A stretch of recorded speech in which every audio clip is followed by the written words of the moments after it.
अरे अरे सगुनी, अरे सगुनी, सगुनामा ले खाड़। अरे सगुनी, अरे सगुनी, सगुनामा ले खाड़। तोहरे सगुनामा सगुनी हो खेला बिया।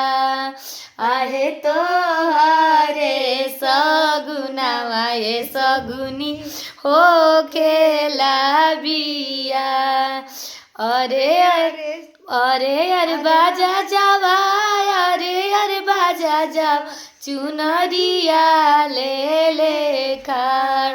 तोहरे चुनरिया बाजा जावा हो खेला बिया।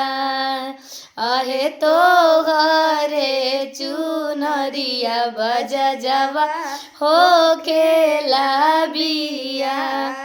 अरे पैसरिया, अरे पैसरिया, सिनोरावा ले खाड़। अरे तोहरे से नूर पैसरिया हो खेला बिया। अरे तोहरे से नूर पैसरिया हो खेला बिया। तो आप लोग के हमनी के बियाह के गीत, शगुन के गीत कैसा लागल कमेंट में जरूर बताएं।